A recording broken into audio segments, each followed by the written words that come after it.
Good morning, everybody. Yeah, very good morning, friends. From today, we're going to start with the new chapter, single entry.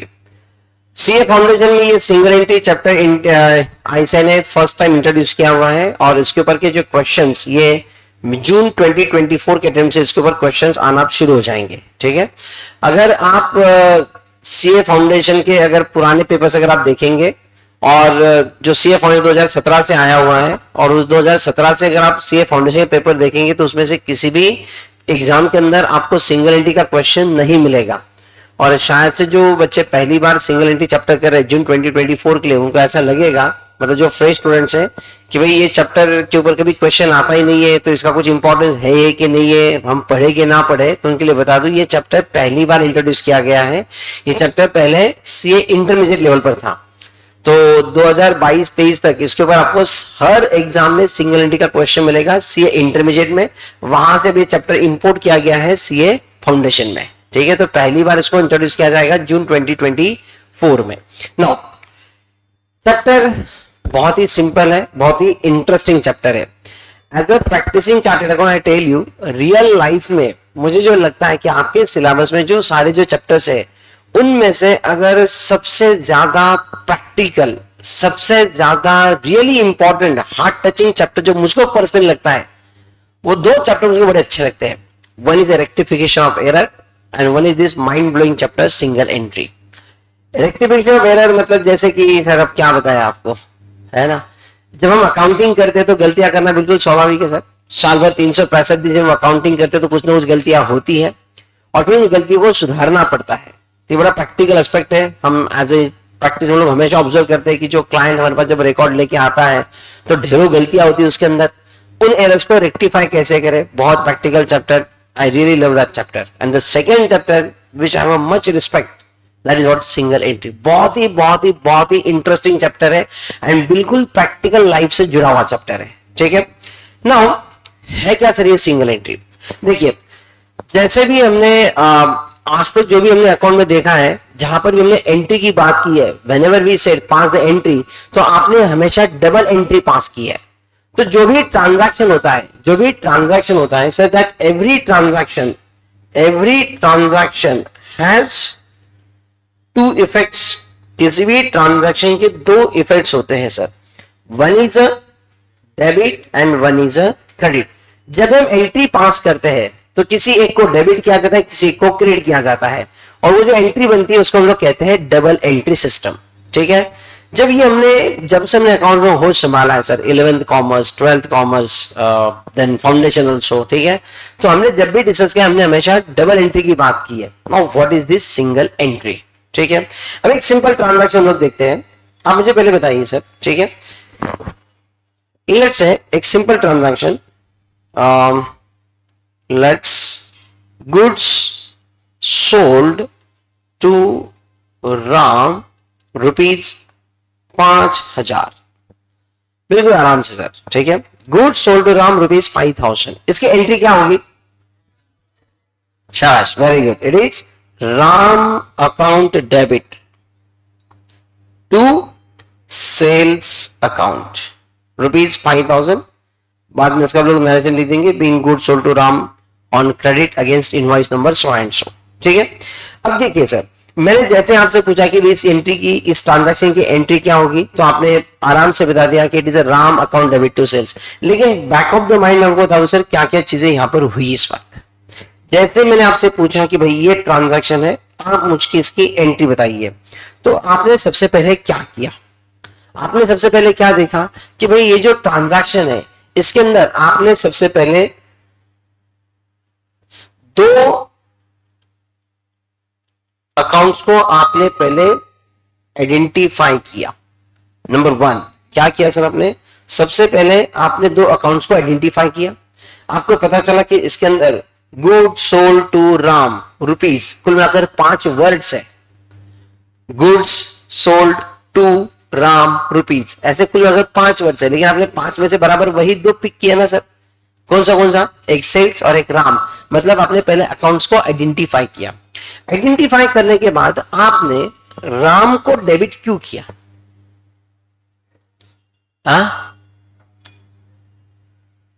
हाँ, राम को हमने goods दिए, लेकिन आप उसको डेबिट क्यों किया, इसकी क्या वजह है? तो पहले आपने अकाउंट्स आइडेंटिफाई कर लिए, कौन से राम एंड सेल्स। फिर आपने सेकंड स्टेप क्या की मालूम है? फिर आपने क्या किया सर, इस राम का आपने नेचर को पता किया सर, राम कौन से टाइप का अकाउंट है, सेल्स कौन से टाइप का अकाउंट है, उसका नेचर क्या है, आपको पता चला सर। राम क्या है आपका, पर्सनल अकाउंट है, और सेल्स क्या है, नॉमिनल अकाउंट है, बराबर है। तो पर्सनल का रूल क्या था, debit the receiver credit the giver, debit the receiver credit the giver. हमने राम को गुड्स सेल किए, हमने राम को गुड्स सेल किए, मतलब राम को गुड्स मिल गए, मतलब Ram is a receiver, and being a receiver फिर आपने इसे डेबिट करने का डिसीजन लिया, बराबर है। फिर उसी तरह से आपका सेल्स, ये आपका नॉमिनल है, नॉमिनल का रूल क्या था, debit all expenses and losses, credit all income and gain. तो जो आपने सेल्स है, ये आपका गेन है, ये आपका इनकम है, और उसके बेसिस पर आपने इस अकाउंट को क्रेडिट किया, और फिर आपने मुंह फाड़ के बोल दिया sir Ram account debit to sales. मतलब अगर आप देखें तो क्या क्या घटित हुआ यहां पर, नंबर 1 आपने अकाउंट्स आइडेंटिफाई किए, नंबर 2 आपने नेचर को पहचाना, नंबर 3 आपने जो रूल है सर, रूल के बेसिस पर आपने उसको डेबिट क्रेडिट डिसाइड किया, and number 4 you pass the entry. लेकिन अब ये जो सारी प्रोसेस है ना, ये इतनी फास्ट हो जाती है कि आपके ध्यान में नहीं आता कि आपने इतना सब कुछ कर लिया करके। तो जैसे मैं कोई ट्रांजैक्शन आपको दूं, let's say take another case, let's say sir cash deposited in bank ₹1000, entry बताइए सर। क्या बात है सर, इसकी एंट्री होगी आपकी bank account debit to cash account 1000, very correct. मतलब सर यहां पर भी क्या हुआ, वही हुआ, आपने पहले अकाउंट्स का आइडेंटिफाई किया, उसका नेचर को देखा, उसके रूल को अप्लाई किया, और फिर आपने डेबिट क्रेडिट डिसाइड किया। लेकिन ये सब कुछ इतने फास्ट हो गया कि आपको पता ही नहीं चलता कि सारी प्रोसेस आपके साथ हो चुकी है। एक्सपीरियंस इसी को कहते हैं, है ना। तो ये होती है सर आपकी डबल एंट्री, गॉट इट, जो कि आपने आज तक सीखा है। मुझे एक बात बताइए सर, डबल एंट्री पास करने के लिए, ठीक है, डबल एंट्री पास करने के लिए सबसे पहले क्या होना चाहिए? ये एंट्री पास करने के लिए ट्रांजैक्शन का होना बहुत जरूरी है sir, thank you so much. अगर बिजनेस के अंदर तो ढेरों ट्रांजैक्शन होते ही रहते हैं, ठीक है।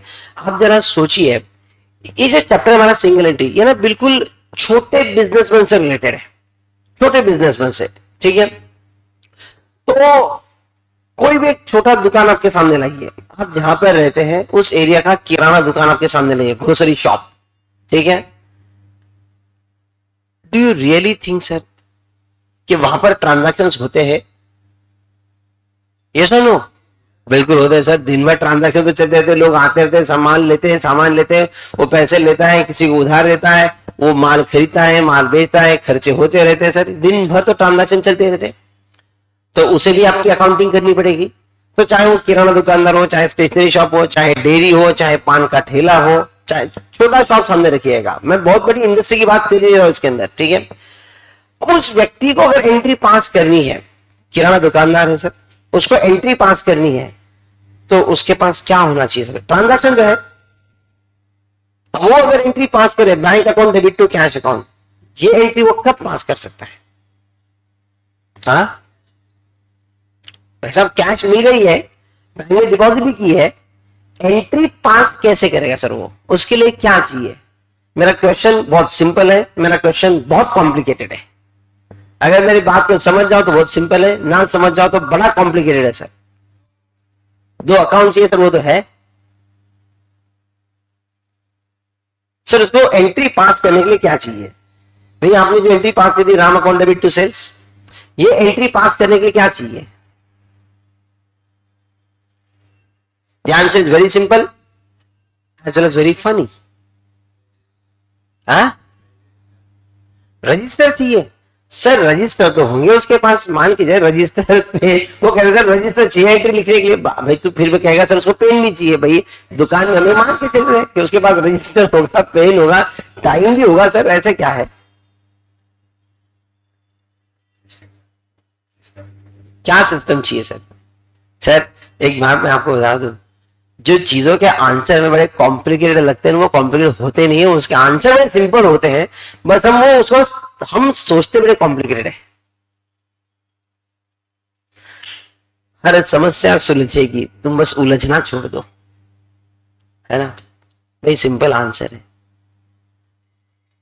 आप लोग एंट्री पास कर गए सब जन, बराबर है? क्या आप बिजनेस करते हो? क्या इतना बिजनेस करते हो? नहीं, लेकिन आप फिर भी एंट्री पास कर गए सर। क्यों? क्योंकि आपके पास क्या है? नॉलेज है सर। बिल्कुल correct, knowledge is the power, है ना? आपके पास नॉलेज है। संसार की विडंबना देखिए सर, क्या है कि आप लोग जिसको अकाउंटिंग करने की अक्ल है, नॉलेज है, वो बिजनेस नहीं कर रहा है, लेकिन जो किराना दुकानदार जो बिजनेस कर रहा है ना सर, वो एंट्री पास नहीं कर पाता है। क्यों सर? क्योंकि उसको उसका अकाउंटिंग सिस्टम ही पता नहीं है, उसको नॉलेज ही नहीं अकाउंटिंग की। आपको लगता है कि जितने भी पान के ठेले वाले हैं, डेयरी शॉप जिसका है, जिसकी किराना दुकान है, जिसका छोटा गारमेंट का शॉप होगा, छोटी सी ऑटोमोबाइल किसी की शॉप होगा, ठीक है, डू यू रियली थिंक उन सबको अकाउंटिंग की नॉलेज होगी? उन्होंने एटलीस्ट 11th कॉमर्स हमसे सीख के रखा होगा। विद्या, तुझको ऐसा लगता है कि जितने भी दुकानदार हैं इन सबको रियल, नॉमिनल, पर्सनल ये सब कुछ मालूम होगा? इन्होंने अपनी जिंदगी में जर्नल, सब्सिडरी बुक, लेजर इनको मालूम होगा? Do you really think? No. अरे भाई साहब, कई सारे बिजनेसमैन तो ऐसे भी होते हैं जिन्होंने कभी कॉलेज की सूरत भी ना देखी हो, शायद 10th के बाद ही उन्होंने धंधा शुरू कर दिया होगा। और ऐसे बहुत सारे होंगे ना जो कॉलेज गए भी होंगे लेकिन किसी ने कॉमर्स नहीं किया होगा, तो ठेका थोड़ी लेकर रखा है कोई कॉमर्स ही करेगा करके, बराबर है? तो हो सकता है सर उसने किसी और फील्ड में सीखा होगा। लोग होते हैं ना सर जो साइंस भी कर लेते हैं, बीएससी भी कर लेते हैं, डिप्लोमा कर लेते हैं और बाद में धंधा शुरू करते हैं। तो भाई साहब इनके पास तो बेसिकली क्या नहीं है सर? इनके पास अकाउंटिंग की नॉलेज ही नहीं है, लेकिन फिर भी धंधा तो किए जा रहे हैं सर, बिजनेस तो फिर भी कर रहे हैं। फिर जरा सोचिए, वो बंदा, वो दुकानदार जिसको अकाउंटिंग की कोई नॉलेज ही नहीं है सर, जो नहीं जानता आपका real, nominal, personal, journal, ledger, subsidiary book, ये उसको मालूम ही नहीं है सर, वो अकाउंटिंग कैसे रखता होगा? How he will maintain the books of account? हम तो बड़ा सीखते हैं सर, हम बड़ा सिस्टमैटिक, अगर मैं आपको बता दूं तो सर हम कैसे देखते हैं एवरी ट्रांजैक्शन, तो हर एक ट्रांजैक्शन, वो ट्रांजैक्शन हम लोग कैसे रिकॉर्ड करते हैं? We record the transaction either in a journal और इन अ जर्नल का बाईपास होता है सब्सिडरी बुक, वहां से आगे ट्रांजैक्शन हम लोग कहां लिखते हैं? लेजर में। फिर हम लेजर का क्या करते हैं? बैलेंसिंग करते हैं सर, बैलेंस निकालते हैं ना हम लोग, हर लेजर को क्लोज करके to balance cat down brought down करते हैं हम लोग। So balance cat down brought down, balancing, और इस बैलेंस की हम लोग एक समरी बनाते हैं। उस समरी का नाम क्या होता है? Trial balance. That summary is called as a trial balance. और फिर इस ट्रायल बैलेंस के बेसिस पर हम लोग क्या बनाते हैं सर?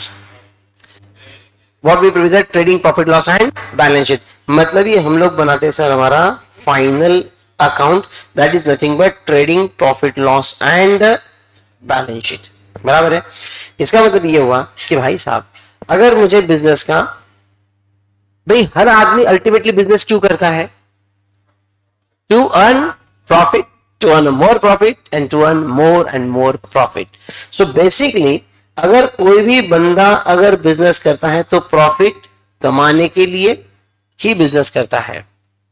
तो एक बात ध्यान से समझे मेरी बात को, मैं क्या कह रहा हूं। अगर हमें प्रॉफिट बिजनेस का फाइंड आउट करना है तो हमें क्या बनाना पड़ेगा? प्रॉफिट फाइंड आउट करने के लिए प्रॉफिट कहां से मिलेगा? क्या बनाने से प्रॉफिट आपको मिलता है? भी आंसर आपके सामने। क्या बनाना पड़ता है sir? Profit and loss account बनाएंगे, है ना? तो प्रॉफिट एंड लॉस अकाउंट, भाई साहब जब आप ये प्रॉफिट एंड लॉस अकाउंट बनाएंगे, ये प्रॉफिट एंड लॉस तो आपको बताएगा ना कि आपके धंधे का प्रॉफिट कितना है करके, बराबर है? इसका मतलब ये हुआ कि अगर मुझे प्रॉफिट फाइंड आउट करना है तो मुझे क्या बनाना पड़ेगा? प्रॉफिट एंड लॉस अकाउंट करना पड़ेगा। प्रॉफिट एंड लॉस के लिए क्या चाहिए? ट्रायल बैलेंस चाहिए। ट्रायल बैलेंस के लिए क्या चाहिए सर? उल्टा चाहिए सर, सिंपल सिंपल चीज है सर। मुझे प्रॉफिट निकालना है तो प्रॉफिट बगैर टीपीएल के निकल नहीं सकता, टीपीएल कब बनेगा सर? टीपीएल बनेगा जब मेरे पास ट्रायल बैलेंस होगा। ट्रायल बैलेंस तब बनेगा सर जब मैं बैलेंसिंग करूंगा, लेकिन बैलेंसिंग करने के लिए मुझे पास क्या होना चाहिए? लेजर। और लेजर कब होगा सर? अगर मैं करूंगा या तो जर्नल या तो सब्सिडी बुक, और ये कब होंगे? जब ट्रांजैक्शन होगा। तो सर दुकानदार की प्रॉब्लम ये होता है सर, वो ट्रांजैक्शन तो होते हैं उसके पास, ट्रांजैक्शन उसके पास हर के पास आएंगे, लेकिन सर उसको अकाउंटिंग अगर नहीं आती है तो, और उसे आपका जर्नल सब्सिडी बुक नहीं पता, तो he is not going to pass journal, he is not going to prepare a subsidy book, he is not going to prepare ledger, he is not preparing any trial balance, he is not possible to prepare profit and loss account, but still उसे लगता है कि उसे उसका profit find out करना है। Sir कैसे करें हम लोग? अब मेरी प्रॉब्लम को समझिए पहले। चैप्टर बहुत खूबसूरत चैप्टर है, आई टेल यू सर, मैंने कहा आपसे चार्टर्ड अकाउंट मुझे ये चैप्टर सबसे ज्यादा पसंद है, इसको सिखाने में बड़ा मजा आता है क्योंकि बिल्कुल प्रैक्टिकल एस्पेक्ट है। मैं जो कह रहा हूं उस बात को फोकस करें। हमारी प्रॉब्लम क्या है? हमारी प्रॉब्लम है कि एक छोटा दुकानदार, ठीक है, जिसको at the end of the year अपने प्रॉफिट को ढूंढना है, बट उसकी प्रॉब्लम क्या है भाई? उसको प्रॉफिट ढूंढना है तो बनाना पड़ेगा टीपीएल, उसके लिए चाहिए ट्रायल बैलेंस, उसके लिए चाहिए लेजर, उसके लिए चाहिए जर्नल और सब्सिडी बुक। और भाई साहब हमारे पास ना जर्नल है ना सब्सिडी बुक है, क्योंकि हमारे पास वो बनाने की अक्ल नहीं है, हमारे पास नॉलेज ही नहीं है, लेकिन हम ट्रांजैक्शन हम लोग कर रहे हैं। Point here. सो हम इसको रिकॉर्ड ही नहीं कर रहे क्योंकि हमको मालूम नहीं कैसे रिकॉर्ड करना है करके, लेकिन फिर भी हमें हमारे बिजनेस का प्रॉफिट फाइंड आउट करना है। Are you getting sir? तो आपके अकाउंट के सारे चैप्टर एक साइड में और एक चैप्टर के एक साइड में है, क्योंकि सारे प्रॉब्लम्स में ना जितने भी चैप्टर्स में आप अकाउंटिंग करते हो, यहां मैं कहता हूं मेरे पास अकाउंटिंग नहीं है। तो आप ऐसा सोचिए 2 मिनट के लिए कि अगर एक बिजनेसमैन आपके सामने है जिसने कोई भी बुक्स ऑफ अकाउंट्स मेंटेन नहीं किए हैं, what I am saying, books of account not maintain, उसने कोई भी बुक्स ऑफ अकाउंट्स अगर मेंटेन नहीं किए हैं, मतलब ना ही मेरे पास जर्नल है ना ही मेरे पास सब्सिडरी बुक है, मतलब सर लेजर होने का सवाल ही नहीं आता है, ट्रायल का सवाल ही नहीं आता, and there is no question of TPL, बराबर है। लेकिन फिर भी सर हमको कीड़ा है कि हमको ढूंढना है, बताओ सर हमारा प्रॉफिट कितना है, how you will find out the profit, बस इसका सॉल्यूशन हमको चाहिए।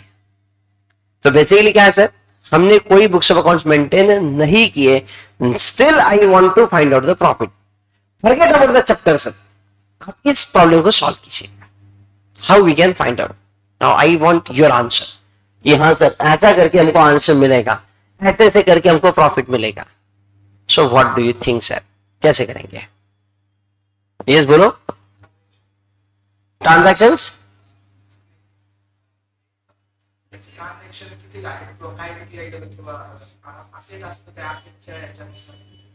ट्रांजैक्शन हिस्ट्री तो नहीं है हमारे पास सर।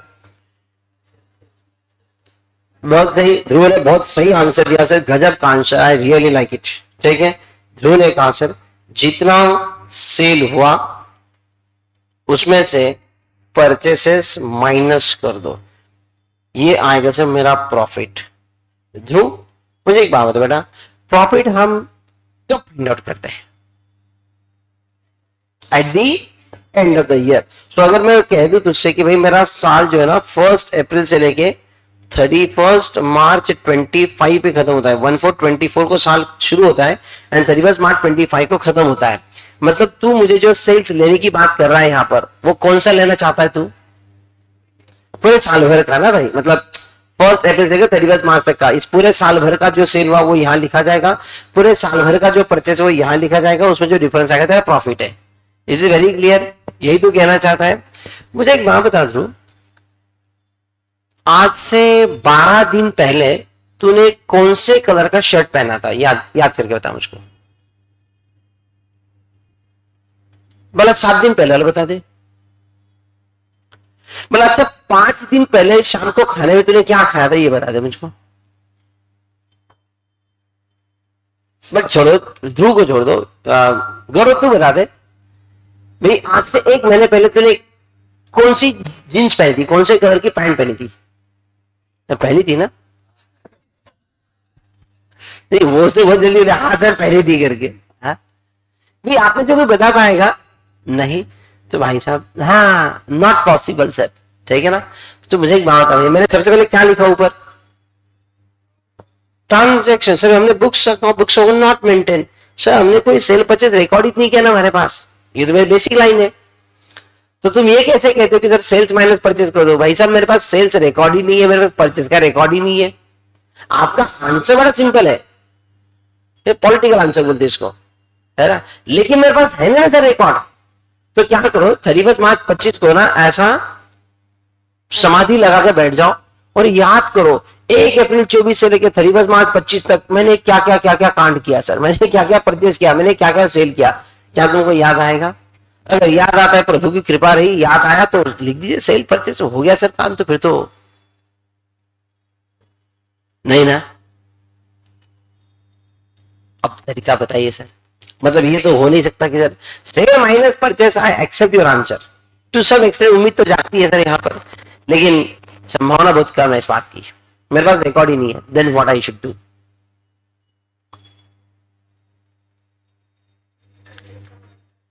यस, गुड्स को फिजिकली एग्जामाइन करने का। सर गुड्स को हम फिजिकली एग्जामाइन करें तो ये रेंट कोई करेंगे, बराबर है। तो अगर गुड्स को फिजिकल एग्जामाइन करो अगर मेरे शॉप के अंदर, तो मुझे तो उस दिन का क्लोजिंग स्टॉक पता चलेगा सिर्फ, इससे प्रॉफिट कैसे पता चलेगा?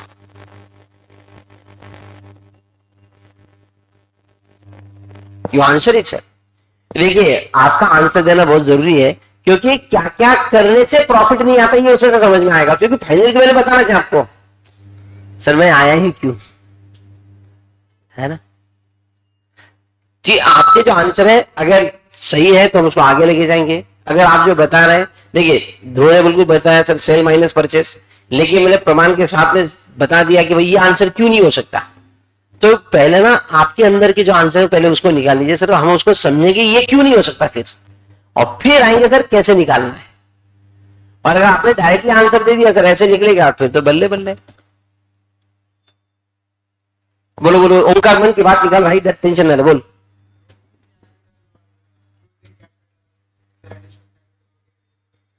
Opening capital and closing capital वो कैसे निकालेंगे सर?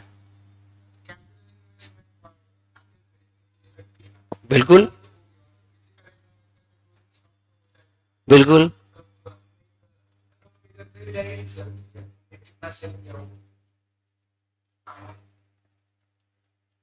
उसका कहना है sir opening capital closing capital आप कीजिए और वहां से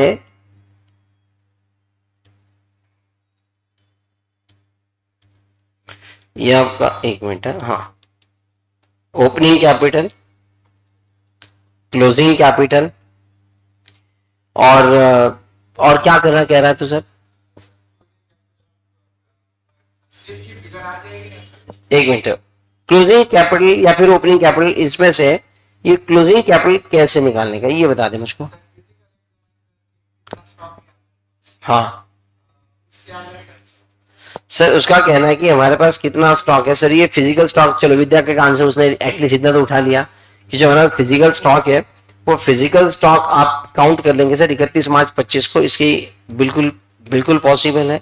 हाँ इससे मैं क्लोजिंग कैपिटल तक या फिर आप जो कह रहे हैं कि मैं सेल्स तक पहुंच जाएंगे, कैसे पहुंचेंगे sir?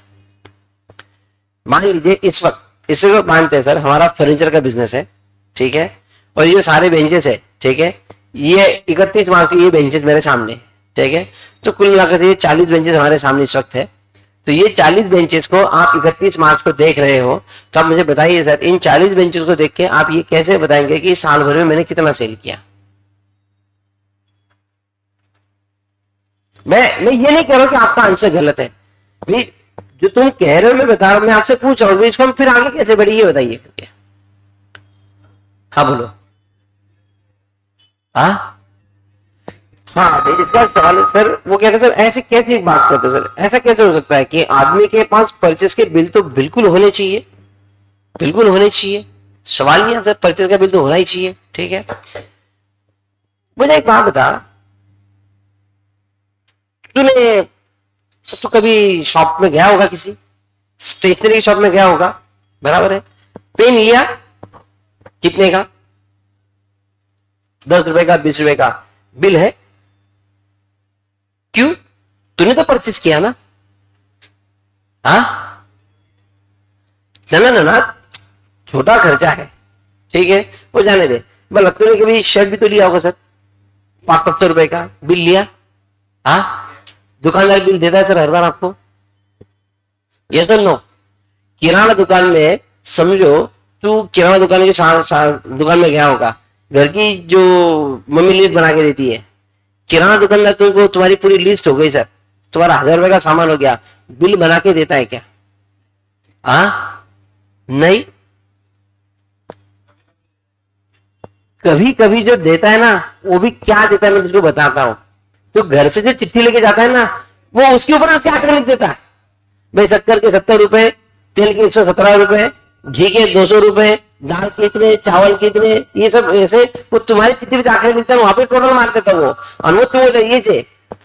Do you really think sir, क्या ये तुम्हारा परचेज बिल होता है, हाँ, तो बिल कहां से मिलता है,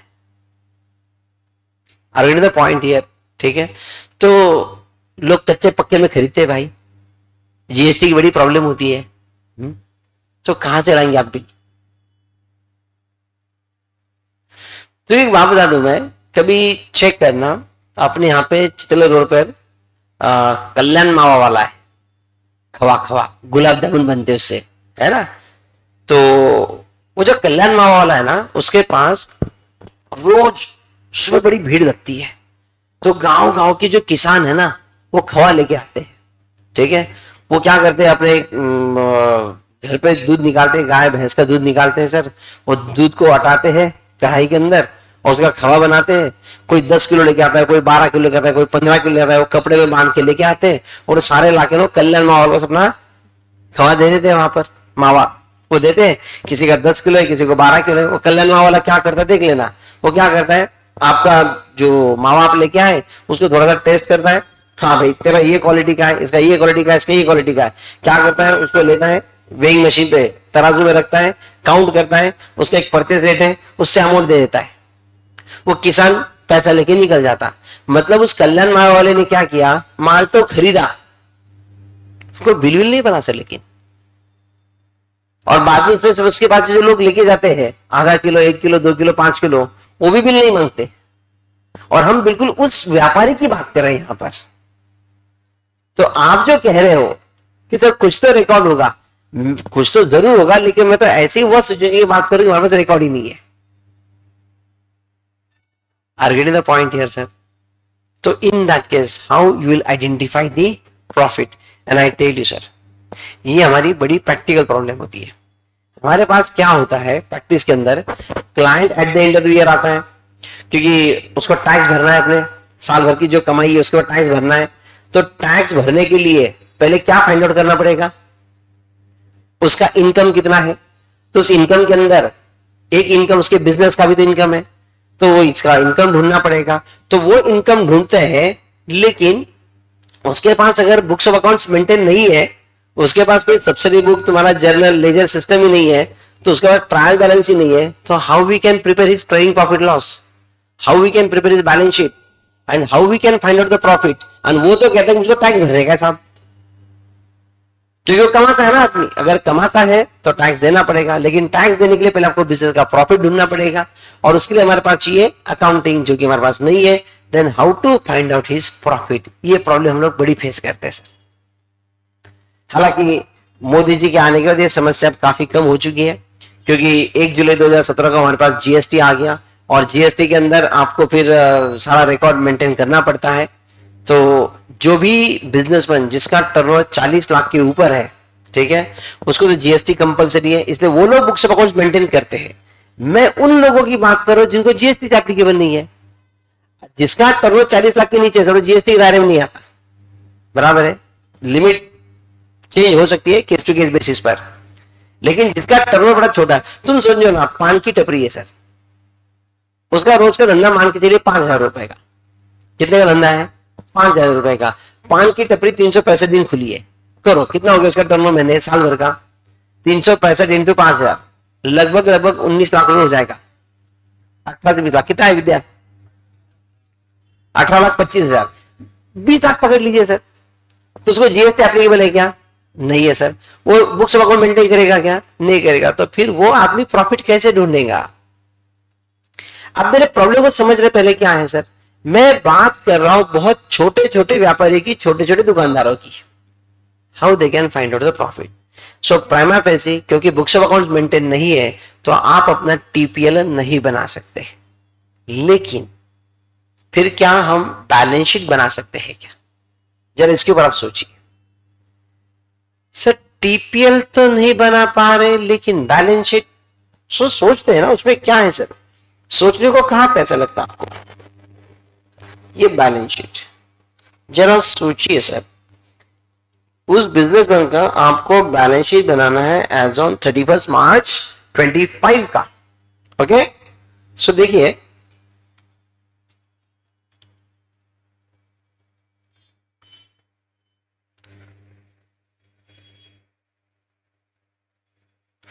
balance sheet, assets and liabilities. Okay, now the question is, जरा सोचो, पहले असेट साइड को फोकस करो। रिकॉर्ड कुछ भी नहीं है सर हमारे पास, ठीक है, लेकिन हमें फिर भी कोशिश करके इसकी असेट साइड को बनाना है, ठीक है। तो जरा सोचिए सर, इसके असेट्स में क्या क्या हो सकता है और क्या उसकी इंफॉर्मेशन हम निकाल सकते हैं क्या? सर आपकी कोशिश ईमानदारी से होनी चाहिए। अच्छा, क्या एसेट होंगे सर इसके पास? Cash in hand. चलो सर, एक एक एसेट को आप लेते हैं, आप चाहे जिस सीक्वेंस में ले लो, आप उसको सही जगह पे लेके आते हैं। कैश इन हैंड, बिल्कुल सर, कैश इन हैंड का आपके पास कैश अकाउंट भले ना रहे, लेकिन क्या 31 मार्च को सिर्फ कैश बॉक्स खोल के आप कैश को काउंट तो करते आता ना भाई साहब? पता चला कि ये जो कैश इन हैंड है ये है आपके पास 20,000 रुपए। और बताइए सर, और क्या एसेट हो सकते हैं? जहां वो बिजनेस करता है सर, वो बिल्डिंग, मतलब क्या ना, इसे शॉप प्रीमाइसेस। ओके सर, अभी ये शॉप प्रीमाइसेस नॉर्मली उसका एक ही शॉप प्रीमाइसेस होगा, जो कि उसने शायद से 25 साल पहले लिया हुआ होगा। उसका उसने अकाउंटिंग नहीं किया, लेकिन अगर आप उससे कभी पूछो कि भाई ये प्रीमाइसेस तुमने कितने में लिया था, तो क्या है उसको याद रहता है? यस और नो? कभी पूछ के देखिए सर, आपको इतना मजा आएगा, वो आपको इतनी कहानियां सुनाएगा। मैं आपको बता दूं सर, ठीक है, वो आपसे ये कहेगा, अरे भाई 25 साल पहले जब मैंने यहाँ शॉप लिया ना 2 लाख रुपए में, तो कुछ नहीं था, इधर बियाबान रेगिस्तान, कुछ नहीं था। यहां से ना 100-200 मीटर के आगे तक आने के लिए ना लोग डरते थे, जंगल था जंगल। आज देखो कितना बड़ा मार्केट हो गया, क्या बिल्डिंग हो गई, ये हो गया, वो हो गया। भाई आज के डेट में अगर मैं शॉप बेचने जाऊं ना तो भी 50 लाख मिलेंगे। धंधा क्या करते हो बात की बात है, लेकिन उसका इतना मालूम अपने अपने शॉप की वैल्यू बहुत बढ़ गई। वो बोलते क्या बताता है आपको, भाई तब मैंने लिया था 2 लाख रुपए में, लोगों ने मुझको उल्लू बनाया, कहा इधर आया तू, इधर कहां शॉप कर रहा है। मतलब सर ये चीजें उसको याद रहती है, ठीक है। वो जब आपसे बोलेगा ना तो आपको लगे जाके डॉक्यूमेंट दिखा के नहीं दिखा, देखो मैंने कितने में खरीदी, खरीद कितने में किया था, देखो मैंने इतने में लिया था, ऐसा डॉक्यूमेंट आपको नहीं दिखाएगा। लेकिन ये जो भाई कुछ चीजें ना आदमी भूलता नहीं है। अरे जो चीजें एक्सेप्शनल होती है सर, वो हमेशा मार्क करती है, ठीक है। जैसे ना अगर मैं क्लास में साल भर बच्चों को पढ़ाऊं तो सबका सब उसको याद नहीं रहेगा, लेकिन जिस दिन मैंने बच्चों को क्लास से बाहर निकाला, क्या गौरव, वो रमेश बोले हाँ ना सर, उस दिन मेरी कुछ गलती नहीं थी, फिर भी आपने उसको बाहर निकाला। भाई लेकिन उस दिन चैप्टर कौन सा चल रहा था ये बता, वो नहीं बता पाएगा, क्योंकि एक्सेप्शनल चीजें याद रह जाती है। क्लास की ट्रिप अगर जाए तो सर वो याद रह जाती है। अरे पॉइंट हियर, तो जो आपने शॉप प्रीमाइसेस खरीदा, क्या ये आपका रेगुलर का ट्रांजैक्शन है कि एक्सेप्शनल ट्रांजैक्शन है? सर ये चीजें बड़ी एक्सेप्शनल होती है और ये बड़ी दिल से गहराई से छूती है सर, तो ये चीजें आपको याद रहती है। तो आप ये आप बता सकते हैं सर, ये हमने शॉप प्रीमाइसेस लिया था कितने का, 2 लाख रुपए का, अभी हम लोग थोड़ा सा डेप्रिसिएशन है थोड़ा साइड में रख रहे हैं हम लोग इसको, तो उस चीज को हम उतना अभी हम एक जनरल एस्पेक्ट को समझे पहले का, इस तरीके से वहां पर पहुंच सकते हैं, उसको और रिफाइन किया जाएगा बाद में, ठीक है। आप बोलते सर 25 साल में 2 लाख नहीं होता उसका डेप्रिसिएशन, भाई 2 minute, be silent, be cool, धीरे धीरे पहुंचते हैं, ठीक है। और क्या क्या होगा सर उसके बाद एसेट में, क्या सर उस वक्त उसने फर्नीचर भी बनवाया होगा, तो इतनी मुश्किल से मेहनत करके अगर आपने शॉप प्रीमाइसेस खरीदा तो बड़ी दिक्कत से आपने फर्नीचर बनवाया होगा, तो उस टाइम पे यहाँ वहां से पैसा उधार मांग के लाया होगा, आपको याद रहता है सर, हाँ भाई उस वक्त लाख रुपए लग गए थे फर्नीचर करते वक्त, ठीक है। तो सर ये हमने फर्नीचर, ठीक है, मुझे आज भी याद है सर, जब हमने डीवीपीए का जब हमने ऑफिस बनवाया इन 2010, तो कुल मिलाकर 8,10,000 रुपए हमको लग गए थे फर्नीचर को। तो जो हमारा पूरा सेटअप है, मैं एंट्री से लेके जो हमारा पूरा ऑफिस है, ठीक है, जो कंप्यूटर लगे, जो भी पार्टीशन है, जो भी वॉलपेपर लगा है, जो भी कलरिंग किया है, जो भी टाइल चेंज है, वायर फिटिंग, एसी फीसी जो कुछ भी लगा है सर, कुल मिला के कितने लगे, 8,10,000 रुपए। कभी आप बंदे से कोई पूछ लेना, हमारे बुक शॉप में हम लोग कितना दिखाते वो छोड़ दो सर, क्योंकि हम चार्टर्ड अकाउंटेंट, हमको मालूम है क्या दिखाना क्या नहीं दिखाना, ये मैं ऑन कैमरा बोल रहा हूँ, ठीक है। बट हमने एक्चुअली कितना खर्चा किया ये हमको बहुत अच्छे से मालूम है, कहाँ कहाँ से पैसे लाके किया करके, ठीक है। अच्छा ये आंकड़ा जब मैं आपके सामने बोल रहा हूँ तो मैं कोई लेजर लेके बैठा हूँ यहाँ पर नहीं सर, क्योंकि लेकिन मुझे मालूम है ना सर हमने क्या क्या करके उस टाइम पे वो बनाया करके उस टाइम पे, ठीक है। और क्या होगा सर असर के नाम पे सोचिए, क्लोजिंग स्टॉक, स्टॉक तो विद्या ने बताया था स्टॉक कैसे निकाला जाएगा करके, तो सर 31 मार्च को जो आपके शॉप पे जो स्टॉक है उसको काउंट कर लीजिएगा, दिक्कत आएगी काउंटिंग करते, लेकिन कोशिश ईमानदारी से होनी चाहिए, तो आपको स्टॉक मिल जाएगा सर। पता चला स्टॉक हमारे पास 3 लाख रुपए का स्टॉक है, और बोलिए sir, yes, cash at bank, bank balance, और सर बैंक का अकाउंट तो हम मेंटेन नहीं करते, अरे लेकिन सर वो करते हैं ना, रोज एसएमएस भेजते हैं ना आपको, your account number and balance and सब बराबर है, और नहीं एसएमएस आता है तो जाइए सर बैंक से स्टेटमेंट निकलवा के लाइए, पासबुक अपडेट करके लीजिए, उसके बाद आपको बैलेंस मिल जाएगा। पता चला सर आपका बैंक बैलेंस है 30,000 रुपए। और बोलिए डेटर्स, डेटर्स, अब सर मैंने आपसे इतनी बार कहा कि ये लोग कोई रिकॉर्ड मेंटेन नहीं करते, फिर डेटर्स कैसे लाएंगे सर? कोई भी बिजनेसमैन कोई रिकॉर्ड मेंटेन करे ना करे, उधारी का रिकॉर्ड जरूर मेंटेन करता है सर। मैं अपने पास अपने एकेडमी कोई रिकॉर्ड मेंटेन करूं ना करूं, मैं फीस रजिस्टर बहुत मेंटेन करता हूं, बात सही है कि नहीं है? अच्छा ये लोग बड़े इंटरेस्टिंग है सर की कहानी, ये लोग डेटर्स को किस तरह से मेंटेन करते हैं। किसी किराना दुकानदार को आप देखिए सर, है ना, वो क्या करता है,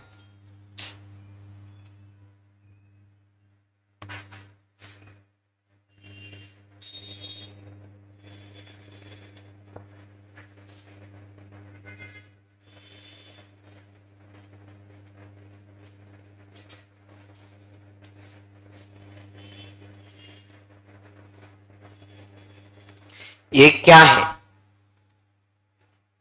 हाँ ये नोटबुक का पेज है सर,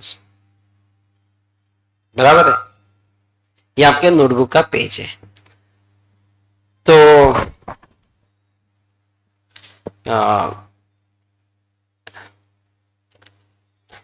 तेरा नाम भूल गया मैं, झंडे, चैतन्य, चैतन्य, okay.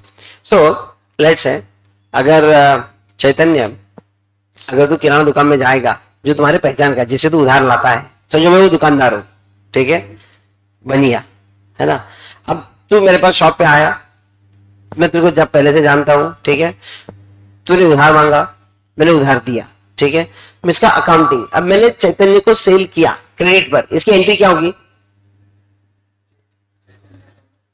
Chaitanya account debit to sales, लेकिन इसकी एंट्री ध्रुव पास कर पाएगा, मुझको थोड़ी नक्कल है सर, मुझको थोड़ी समझता है किसको डेबिट करने का किसको क्रेडिट करने का, मुझको थोड़ी ना रियल नॉमिनल पर्सन पता है, मुझे नहीं पता। तो मैं क्या करता हूं सर, तुम इसकी बकायदा एंट्री करेंगे, जर्नल करेंगे, लेजर लिखेंगे, मैं वैसा नहीं करता।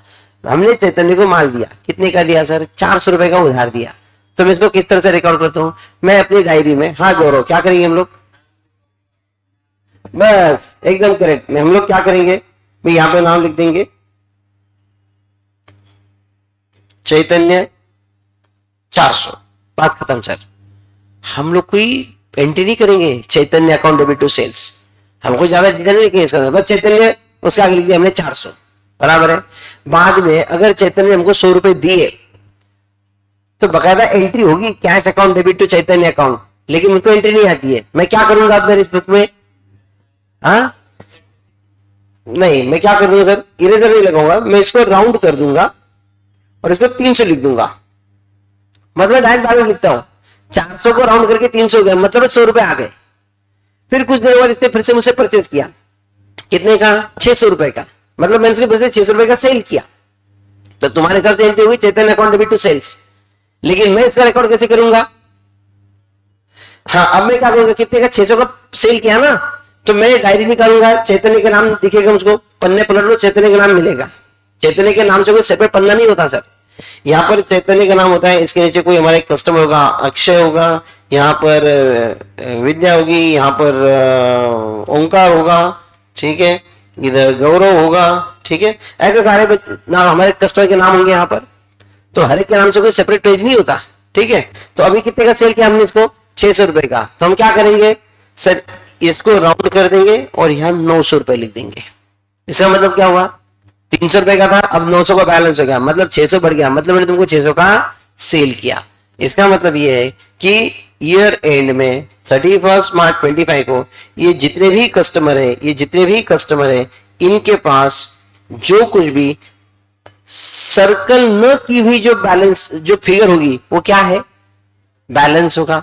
सो मान लीजिएगा चैतन्य के पास यहाँ पर 900 को सर्कल नहीं है, मतलब ये क्या है, चैतन्य का बैलेंस है।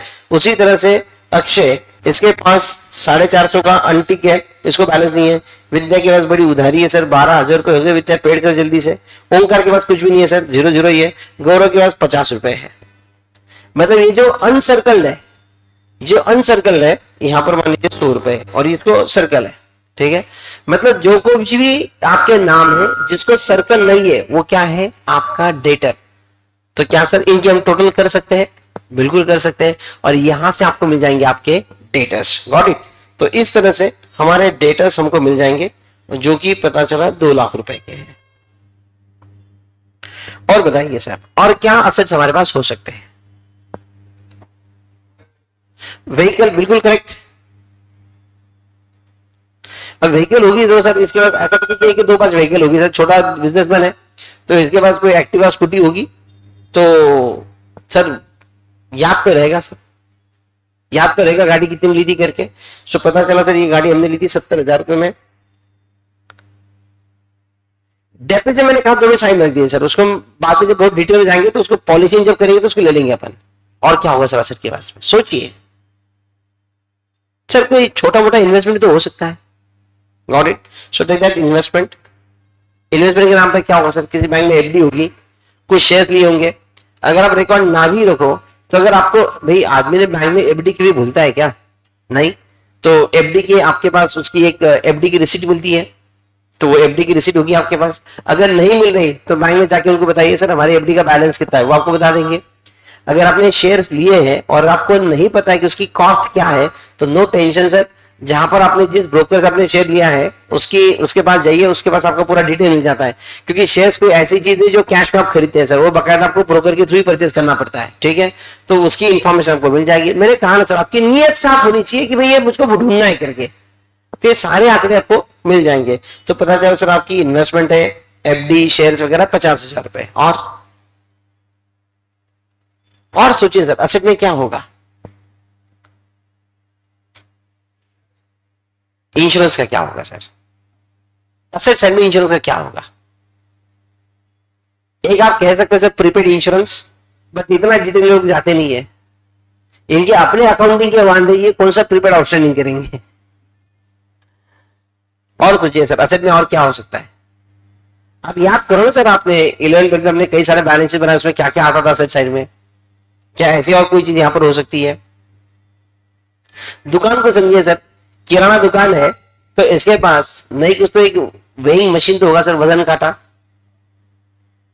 और अगर महाराष्ट्र में शॉप है सर तो हर एक के पास इन्वर्टर का होना भी तो कंपलसरी है, जय स्टेट गवर्नमेंट है ना।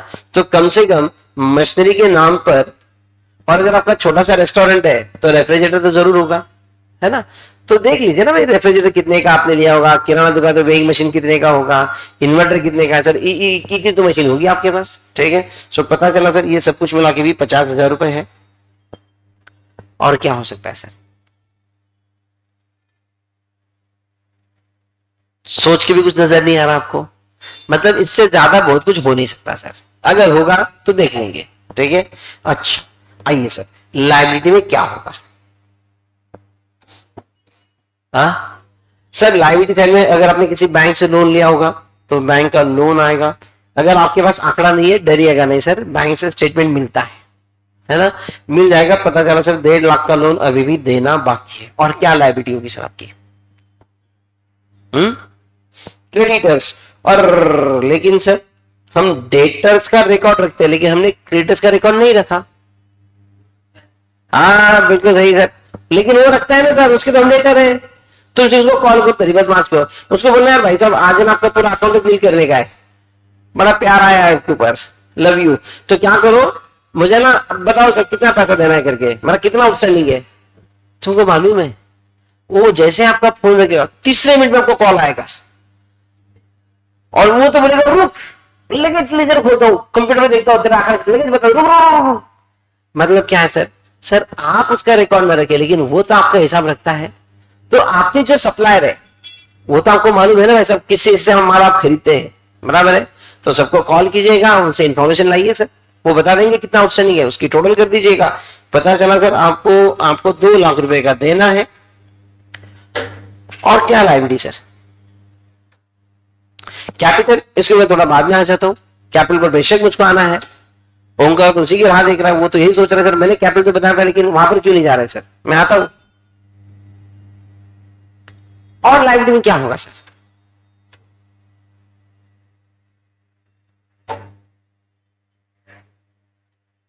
आप बोलिए। हाँ, उधार पाधार जीवाला आधार, है ना सर। हमने हमारे किसी दोस्त रिश्तेदार फ्रेंड्स इनसे हमने कुछ पैसे लिए होंगे उधार पर, दे भाई तुझको देता हूँ 2 महीने 3 महीने वापस कर देता हूँ, ठीक है। तो इस तरह से अगर कुछ लिया होगा so that is normally categorize as unsecured loan. दोस्त रिश्तेदार इनसे हमने पैसे लिए होंगे, दैट इज अगेन 1 लाख। और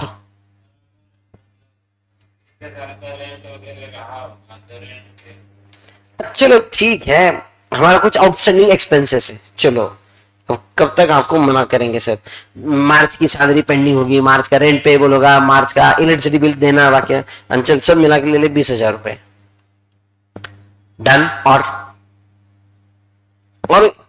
कुछ आ सकता है सर आपके बैलेंस शीट में? बिल्स पेबल, लेकिन सर एक ध्यान रखना, बिल्स पेबल नाम की जो वाहियात चीज है ना, इसमें ये लोग कभी डील नहीं करते। तो इनके पास असेट में कभी भी bills receivable and bills payable हो नहीं सकता। मैं आपको बता दूं सर, 2005 में सीए बना, 2024 चल रहा है, ऑलमोस्ट 20 साल हो गए अब, ठीक है। दोनों साल को इंक्लूसिव पकड़ लू तो, ठीक है, 20 साल हो गए प्रैक्टिस को। उससे पहले 99 से आर्टिकलशिप, मतलब 25 साल का तो एक्सपीरियंस है, ठीक है। एज ऑन टुडे आज तक मैं कम से कम 5,000 बैलेंस शीट साइन करके यहाँ पे बैठा हूँ आपके सामने, ठीक है।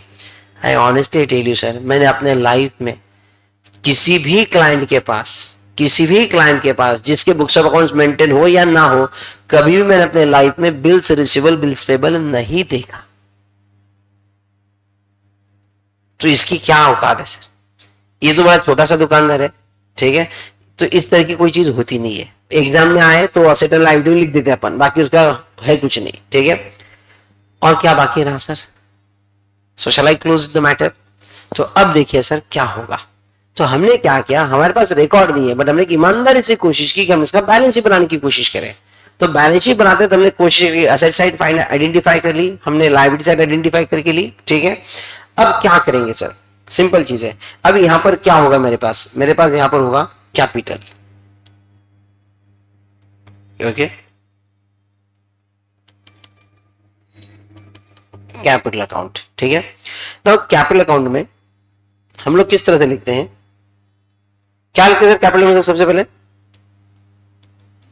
Opening capital add net profit, इसका टोटल आता है लेस ड्रॉइंग्स, और जो आता है वो मेरा क्लोजिंग कैपिटल, और उसके बाद ये आपका बैलेंस शीट क्या होता है, टैली होता है।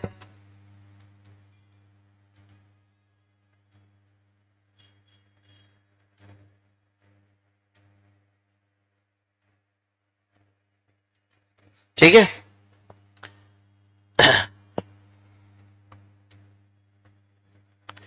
ये आपका बैलेंस शीट टैली होता है, एम आई करेक्ट। लेकिन मेरे पास कैपिटल नहीं है, तो अब इस केस में क्या करना पड़ेगा आपको? सर क्या करना पड़ेगा मुझको? Very correct, very correct. Sir एक बात तो बड़ी कंफर्म है कि आपका बैलेंस शीट टैली होता है, इसका मतलब जितना असेट है उतना लायबिलिटी, या फिर जितनी लायबिलिटी उतना असेट है। लेकिन लायबिलिटी साइड में मेरे पास एक चीज पेंडिंग है, कैपिटल मुझको पता नहीं है, लेकिन असेट साइड मेरी बड़ी क्लियर है। तो जितना असेट है उतना लायबिलिटी होगी भाई। तो please do the total of asset side and please tell me what is the total assets.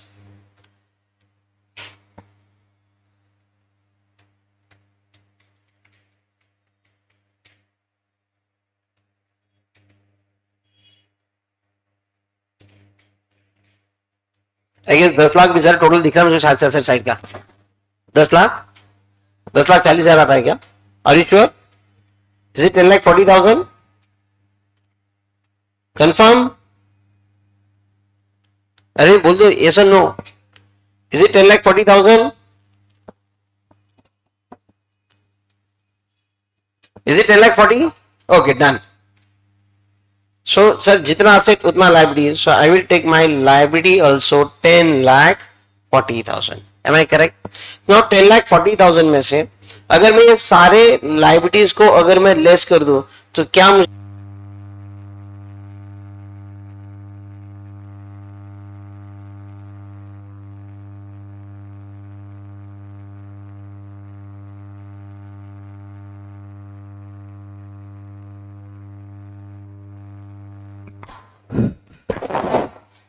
चलिए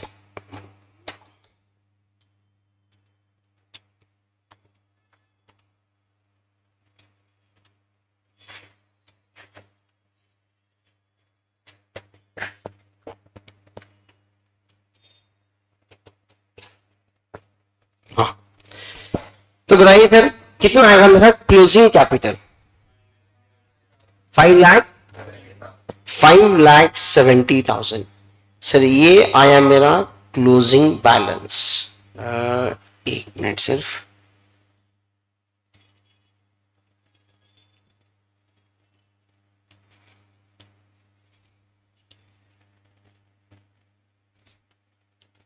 ये है मेरा बैलेंसिंग फिगर, कितना? 5,70,000। ये क्या है मेरा सर? ये मेरा बैलेंसिंग फिगर है जहां पर मैंने स्क्वायर बॉक्स किया है, ये मेरा क्लोजिंग कैपिटल। अब देखिए सर सिंपल बात है, अभी 31 मार्च 25 के दिन जैसा हम लोग बैलेंस शीट किए सर, इसी तरह से हमने बैलेंस शीट 31 मार्च 24 को भी किया होगा। तो जो 31 मार्च का जो क्लोजिंग कैपिटल है वो इस साल का ओपनिंग कैपिटल होगा। तो पिछले साल का इसी तरह का बैलेंस शीट दिखा दीजिएगा, वहां से आपको क्या मिल जाएगा? उस साल का 31 मार्च 24 का क्लोजिंग कैपिटल जो कि इस साल का ओपनिंग मिलेगा, तो उस कैपिटल से आपको मिल जाएगा सर आपका capital let's say rupees 4 lakh. मैं अंदाजा बता रहा हूं आपको 4 लाख होगा शायद से। ठीक है, नॉर्मली ये जो छोटे बिजनेसमैन होते हैं ना सर, क्योंकि इनका सेल रिस्ट्रिक्टेड होता है, ठीक है, तो इनका अपने पर्सनल खर्चों पर भी कंट्रोल होता है। नॉर्मली ये लोग जो पैसा खुद के लिए विड्रॉ करते हैं ये उसका रिकॉर्ड मेंटेन करते हैं कि भाई मैंने बिजनेस से कितने पैसे विड्रॉ किए, और एक नॉर्मल इनकी एक आदत होती है कि भाई अपने बिजनेस में से वो हर महीना जो है पर्सनल पर्पस के लिए एक फिक्स अमाउंट विड्रॉ करते हैं। जैसे आपको ऑनेस्टली बता दूं, जैसे मैं खुद apart from my all expenses मैं अपने पर्सनल पर्पस के लिए हर महीना में 50,000 रुपए विड्रॉ करता हूं। ठीक है, क्योंकि मेरे पर्सनल जो भी खर्चे रहेंगे, ठीक है, तो उसी तरह से हर बिजनेस पर एक फिक्स अमाउंट अपने बिजनेस से विड्रॉ करता है। So let's say he withdraw rupees 5,000 per month. कितना विड्रॉ किया उसने? 5,000 per month. So what is his total drawing for the year? 60,000। तो अगर हम ये कहें कि उसके ड्रॉइंग 60,000 है, तो भाई साहब अब जरा थोड़ा सा दिमाग लगाइए, आपके अंदर के सीए स्टूडेंट को जगाइए और मुझे एक बात बताइए, ओपनिंग प्रॉफिट में नेट प्रॉफिट ऐड करके कुछ फिगर आती है सर जो कि आपको क्वेश्चन मार्क दिख रहा है, उसमें से 60,000 जाने के बाद 5,70,000 का क्लोजिंग कैपिटल आता है। तो can you tell me sir what is the question mark की फिगर? 6,30,000। तो उल्टा जाइए यहां पर, तो 570 में 60,000 आप ऐड कर देंगे तो ये कितना हो जाएगा? 6,30,000 and 6,30,000 is the addition of these two items. तो क्या इसके अंदर अगर ओपनिंग कैपिटल 4 लाख है और टोटल 6,30,000 आ रही है, तो can you tell me what is the profit? 2,30,000। Sir ये आया मेरा साल भर का प्रॉफिट 2,30,000। एंड क्या इस तरह से मैं अपने बिजनेस के प्रॉफिट को फाइंड आउट कर सकता हूं? Yes. So without preparing TPL. Sir मैं टीपीएल क्यों नहीं बना पाया? अरे सर क्योंकि मेरे पास ट्रायल बैलेंस नहीं है। ट्रायल बैलेंस क्यों नहीं है? क्योंकि लेजर नहीं है। लेजर क्यों नहीं है? भाई साहब जनरल सब्सिडी बुक नहीं है। तो टीपीएल बनाने का सवाल नहीं है। लेकिन अगर हम कोशिश करें तो बैलेंस शीट तो जरूर बना ही सकते हैं और इस तरीके से आप उसका प्रॉफिट फाइंड आउट कर सकते हैं। Are get the point here? तो यहां पर हमने क्या कोशिश की सर कि जहां पर हमारे पास रिकॉर्ड भी नहीं है, स्टिल अगर हम मेहनत करें, अगर हम थोड़ी कोशिश कर ले, ठीक है, थोड़ा अकाउंटिंग नॉलेज अगर यूज कर ले, still we can find out the profit. इसका मतलब ये नहीं है कि सर हमें रिकॉर्ड मेंटेन नहीं करना चाहिए। आप इस कंक्लूजन में बताना, और हम क्यों अकाउंटिंग सीख रहे हैं फिर? अगर ऐसे करके प्रॉफिट आता है तो फिर हम लोग क्यों सीख रहे हैं? सर ऐसा नहीं है, क्योंकि ये जो हम लोग आपने डिस्कस किए ये छोटे बिजनेस में ठीक है, क्योंकि अगर आपके पास अगर कोई एसेट मिस हो गया, तो कोई लायबिलिटी मिस हो गई, तो ये आंकड़ा अल्टीमेटली क्या चलिए बैलेंसिंग फिगर से। तो अगर कोई आंकड़ा आपका मिस हो गया, ओवर हो गया, कम हो गया, तो फिर आपका प्रॉफिट उसके से पीट सकता है। But reasonably we are reaching up to your profit as much as nearest possible. Is this very clear? This is the one way to find out the profit. This is what your single entry is. और ये तो मैंने discuss कर लिया इस basis पर कि हमारे पास कुछ भी रिकॉर्ड नहीं है एक्सेप्ट द डेटर वाला। बात समझ में आ गई? मतलब लेकिन रियल लाइफ में ऐसा नहीं होता सर। मैंने तो आपको बड़ी वर्स्ट सिचुएशन बता दी कि कुछ भी रिकॉर्ड नहीं है, लेकिन ऐसा नहीं होगा। कुछ ना कुछ रिकॉर्ड जरूर मेंटेन होता है। Every businessman is keeping some record. But उसकी प्रॉब्लम क्या होती मालूम है सर? वो रिकॉर्ड खुद के हिसाब से बनाता है, उसको लेना ना देना सर। वो रिकॉर्ड किसको सर? ऐसा होता है क्या कोई अपने रिकॉर्ड को एफबी पे डालता है क्या? इंस्टा पे डालता है? उसका रील बनाता है क्या? नहीं। तो उसका इतना होता है कि जो अकाउंटिंग वो कर रहा है बस उसको समझ में आ गया, बहुत हो गया। उसको समझ में आ जाए और उसको सीए को समझ में आ गया, बहुत हो गया सर। बाकी फैमिली को समझाना भी नहीं हमको। Got it? तो लोग क्या करते हैं ना, जिनको अकाउंटिंग की नॉलेज नहीं है, वो लोग रिकॉर्ड मेंटेन करते हैं लेकिन अपने हिसाब से। मतलब मैं आपको बता दूं सर, कुछ भी हो जाए, कुछ भी हो जाए, हर बिजनेसमैन, अभी तो मैंने आपसे कह दिया कि he is not maintaining any record, but this is not the fact. Fact ये है कि कुछ ना कुछ रिकॉर्ड मेंटेन होता है और वो कुछ ना कुछ रिकॉर्ड में एक चीज जरूर होती है, that is a cash book. तो कैश बुक कैसे मेंटेन होता है सर? आपका जो रजिस्टर है आपके पास बिल्कुल इसी तरह का रजिस्टर होता है, उसको फोल्ड करते हैं। One side is receipt, one side is a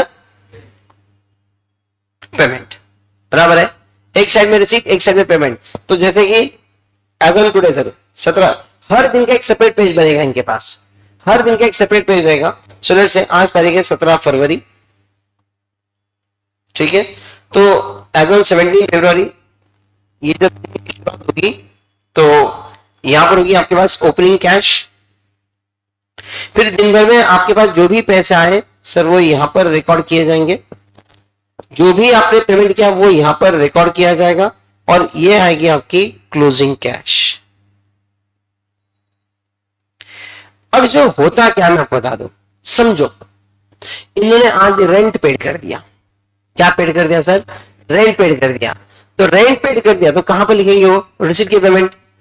but obviously payment side ले देंगे, वो आपका टू और बाय नहीं लगाते, वो सिंपल अपने हिसाब से लगाते हैं। उनके हिसाब से उन्होंने रेंट पेड कर दिया, so you will simply write down here rent, ठीक है?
चलिए, बीच में बैटरी डाउन हो गई थी।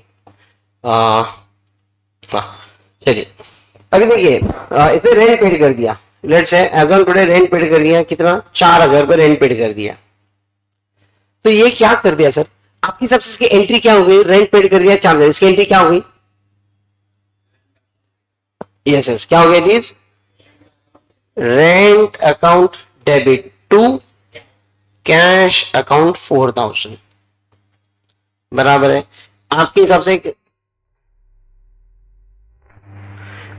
कि रेंट अकाउंट बनना चाहिए, रेंट को डेबिट आना चाहिए टू कैश अकाउंट, कितना,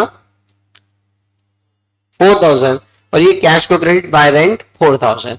अब इनकी प्रॉब्लम क्या होती है, ये लोग रेंट 4,000 तो लिखते हैं सर, लेकिन वो रेंट को डेबिट नहीं करते, सर वो ये कुछ नहीं करते।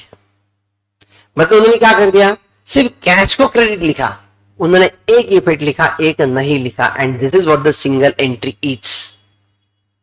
एक इफेक्ट लिखा मतलब कैश में से पेमेंट लिखा, लेकिन रेंट को डेबिट नहीं किया सर, कैश को क्रेडिट कर दिया लेकिन रेंट को डेबिट नहीं किया। This is what the single, एक इफेक्ट लिखते सर, एक नहीं लिखते, वो उतना लिखते जितना उनके लिए जरूरी है। Got it. अभी समझो सैलरी पेड करिए, तो वो क्या कर देंगे, यहां पर लिख देंगे सैलरी, कितना, 10,000 रुपए, लेकिन प्रॉब्लम क्या होगा, वो सैलरी को डेबिट नहीं करते 10,000, वो कैश में जरूर लिखते हैं भाई हमने 10,000 की सैलरी पेड की। बात समझ में आ गई। समझो आज उसने कैश सेल्स किया, दिन भर में आपने कैश सेल्स कर दिया और पैसे आ गए सर, सेल्स कर दिया और पैसे आ गए 30,000 रुपए, तो क्या हो गया सर, कैश को डेबिट हो गया टू सेल्स 30,000, क्योंकि कैश आ गए आपके पास, कैश को आपने डेबिट कर दिया, बट द प्रॉब्लम इज को सेल्स को क्रेडिट नहीं करते जाके।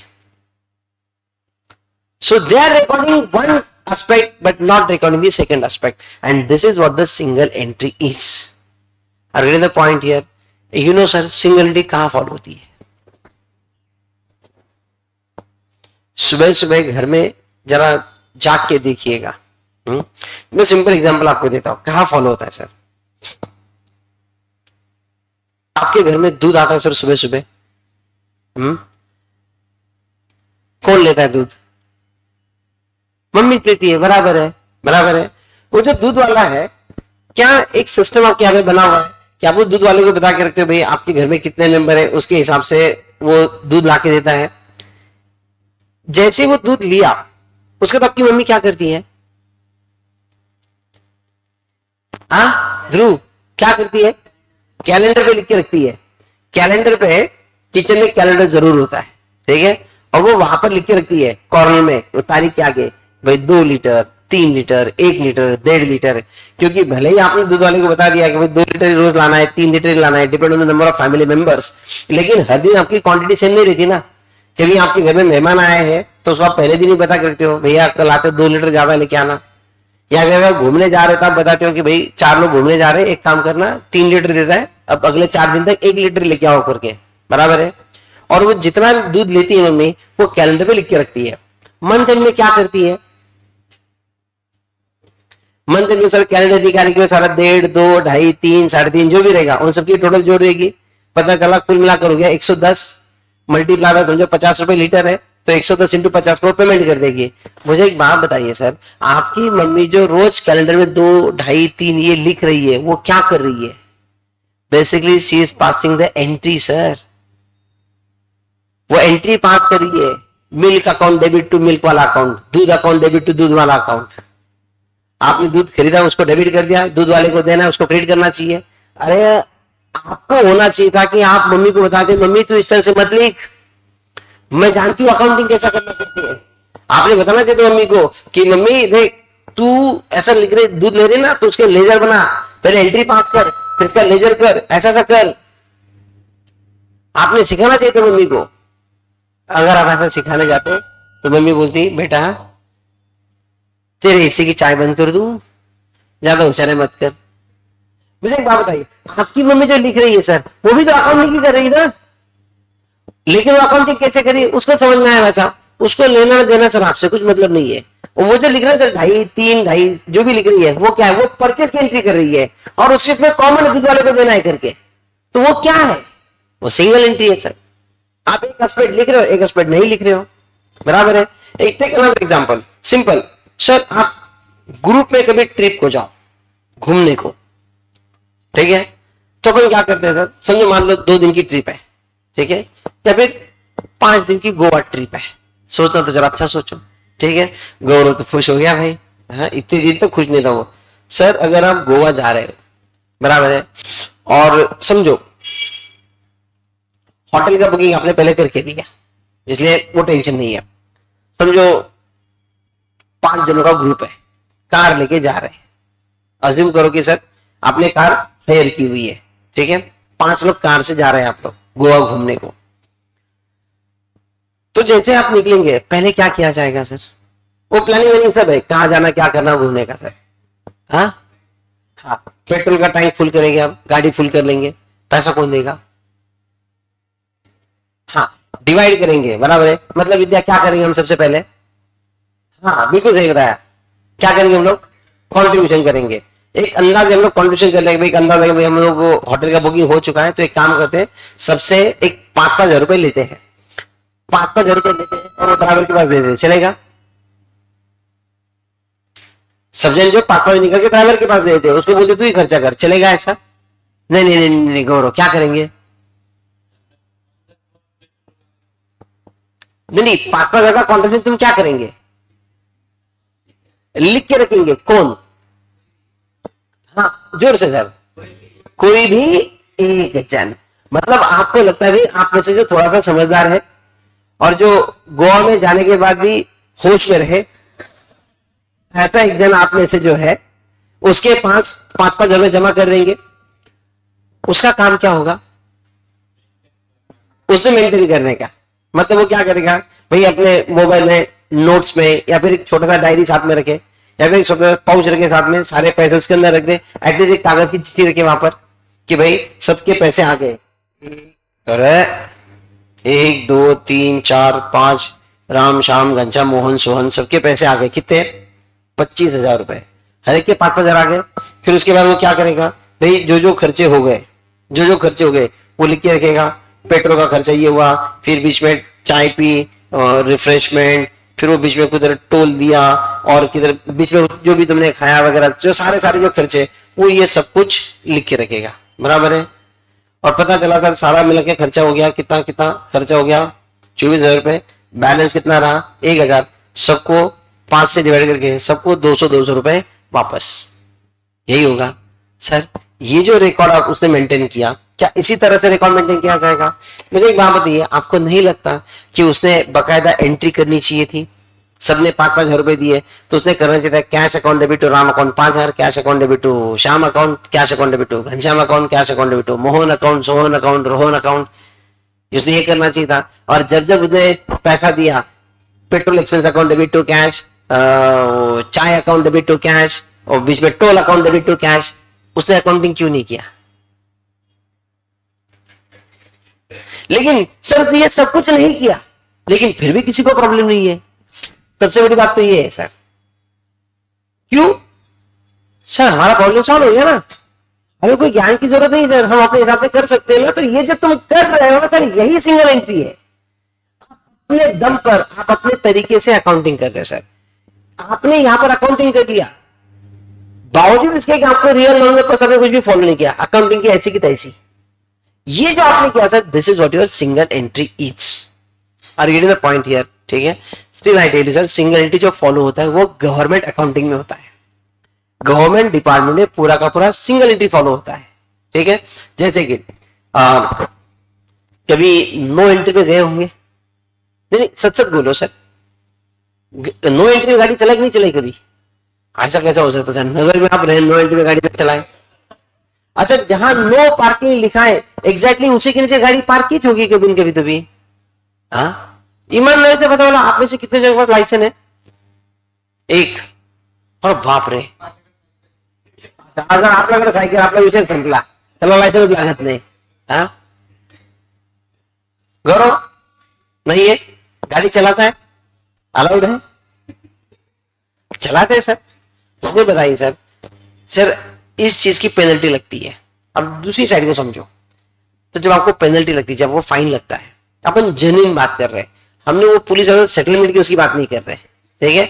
आपको बकायदा फाइन लग गया सर, 500 रुपए, 1000 रुपए, हेलमेट नहीं पहना, ये नहीं, लाइसेंस नहीं, ये वो सब वो फाइन लग गया। आपको फाइन लग गया 2000 रुपए, पुलिस वाला आपको रिसीट देता है, आप उसको 2000 रुपए की आप रिसीट देते हैं, उसको 2000 रुपए आपने फाइन दे दिया। सर जरा सोचिए, ये पुलिस डिपार्टमेंट, ठीक है, वो अच्छा बुरा हम उसके ऊपर नहीं जा रहे, हम सिर्फ अकाउंटिंग को समझ रहे हैं, ठीक है। अब ये सर वो जो फाइन जो कलेक्ट करते हैं, तुमको लगता है पुलिस डिपार्टमेंट जाके अपने पास एंट्री करता होगा cash account debit to fines and penalties, क्योंकि उनके लिए फाइन्स एंड पेनल्टीज इनकम है?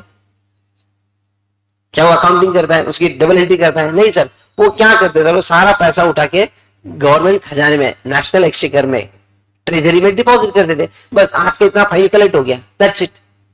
मतलब वो क्या कर रहे हैं सर, सिंगल एंट्री। हमारे जो म्युनिसिपल कॉर्पोरेशन है, लोकल बॉडी, जैसे नगर में म्युनिसिपल कॉर्पोरेशन है, छोटे गांव में जाए तो ग्राम पंचायत होती है, जो एरिया मिलिट्री कंट्रोल करती है उसको कैंटोनमेंट बोर्ड कहा जाता है। जैसे आप भिंगार में जाएंगे तो वहां पर नगर पंचायत या फिर ग्राम पंचायत या फिर म्युनिसिपल कॉर्पोरेशन है, वहां पर कैंटोनमेंट बोर्ड है, ठीक है। अब आपकी म्युनिसिपल कॉर्पोरेशन को आप टैक्स देते हो, घर पट्टी, पानी पट्टी, रेंट रेट्स एंड टैक्सेस, बराबर है। तो जो म्युनिसिपल कॉर्पोरेशन आप जो टैक्सेस देते हो, तो उनके लिए तो टैक्सेस इनकम है। तो जब हम उनको टैक्स देते हैं तो म्युनिसिपल कॉर्पोरेशन उसकी एंट्री करनी चाहिए ना, फिर cash account debit to taxes account, taxes उनके लिए इनकम है। लेकिन सर ऐसी एंट्री नहीं होती है उनके पास, बस आने दे, बस वो सिर्फ एक रजिस्टर मेंटेन करते हैं, भाई जिन जिन लोगों के नाम है उसके अगेंस्ट उनके पैसे आ गए और वो पैसा वो ट्रेजरी में डिपॉजिट हो जाए, दैट्स इट। आपने कभी भी किसी भी म्युनिसिपल कॉर्पोरेशन का इनकम एक्सपेंडिचर अकाउंट देखा? छोड़ो ना किसी का भी, नगर म्युनिसिपल कॉर्पोरेशन का कभी आपने इनकम एक्सपेंडिचर देखा कि भाई इनका साल भर में कितना इनकम है, कितना एक्सपेंडिचर है, कितना प्रॉफिट लॉस, कभी पता चला? वो लॉस चाहेंगे वो बात अलग है। क्यों नहीं आता सर?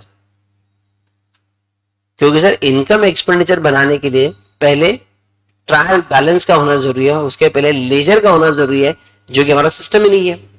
तो अखा गवर्नमेंट डिपार्टमेंट जितने भी होते हैं सर, ठीक है, तो ये government department they are following your single entry system. अब कोशिश हो रही है, धीरे धीरे कोशिश हो रही है हमारे कंट्री के अंदर कि दैट गवर्नमेंट डिपार्टमेंट को भी आप डबल एंट्री सिस्टम में लाइए, क्योंकि जब वो डबल एंट्री सिस्टम में आएगा तब जाके उसकी अकाउंटेबिलिटी किसी क्या फिक्स कर पाएंगे, तब तक नहीं।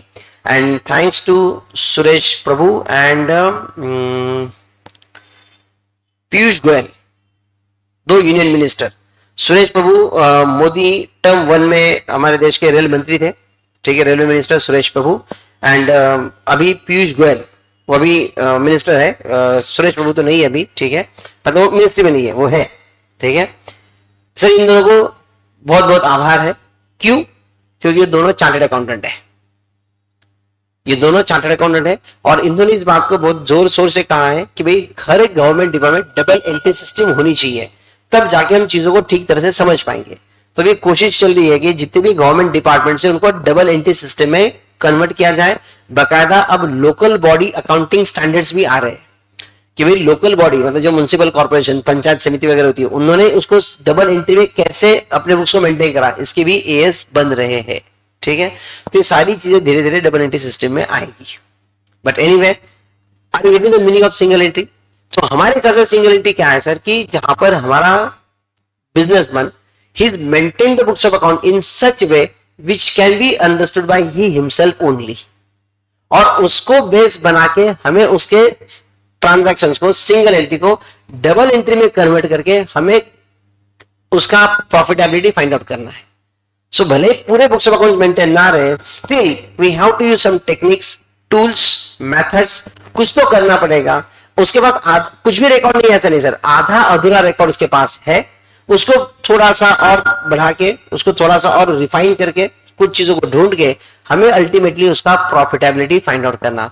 This is what the chapter is and I tell you sir, बहुत मजा आता है प्रॉब्लम सॉल्व करते हुए, you will enjoy it. And सबसे इंपॉर्टेंट बात, एक चीज ध्यान रखना, सिंगल एंट्री का जो भी प्रॉब्लम होता है सर, सिंगल एंट्री का जो प्रॉब्लम होता है वो हर एक प्रॉब्लम अपने आप में एक यूनिक प्रॉब्लम होता है।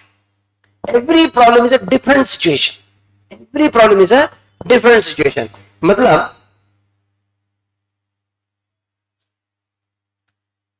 आप कभी भी दो सिंगल एंट्री के प्रॉब्लम को सेम नहीं मिल सकते।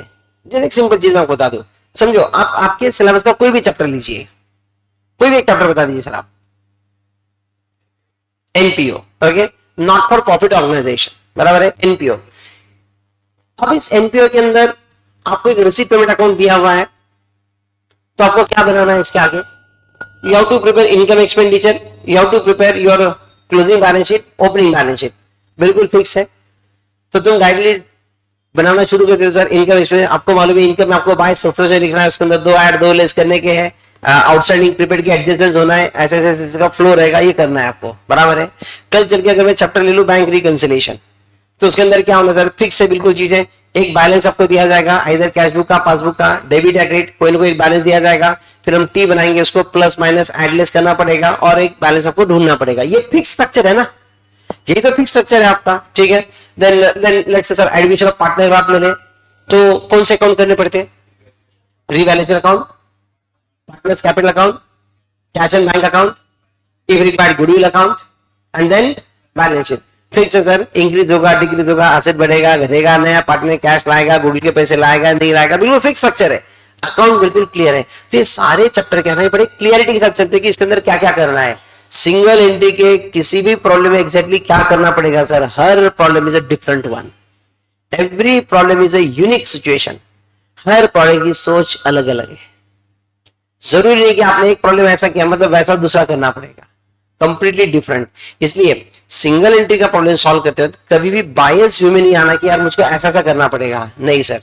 सिंगल एंट्री का प्रॉब्लम सॉल्व करने का सबसे सिंपल तरीका है कि प्रॉब्लम को सॉल्व करना शुरू कर दे। जो जो आपको इंफॉर्मेशन दी है उसको जितना ज्यादा आप प्रिसाइजली पुटअप कर सके उतना आप उसको कर ले, ठीक है।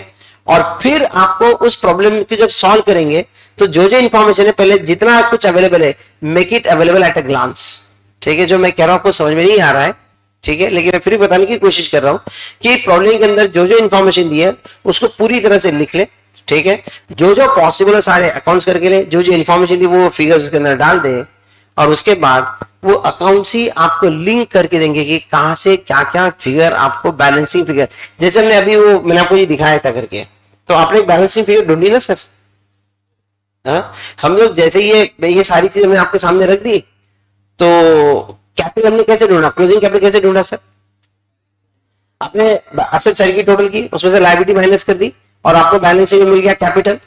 तो ये सर जब तक आपका पूरा एसेट और आउटसाइड लायबिलिटी हो गई तो वहीं से आपको क्लू मिल गया ना कि यार ऐसे करके हम लोग क्या निकाल सकते हैं, क्लोजिंग कैपिटल निकाल सकते हैं, और फिर ऐसा ऐसा करके निकल पाएगा। तो इसी तरह से आप सारी इंफॉर्मेशन अवेलेबल करके लेंगे तो किसी न किसी अकाउंट से आपको कुछ ना कुछ क्लू जरूर मिलेगा, और वहां से उसको करते करते करते करते करते करते सर आपका पूरा प्रॉब्लम सॉल्व हो जाएगा।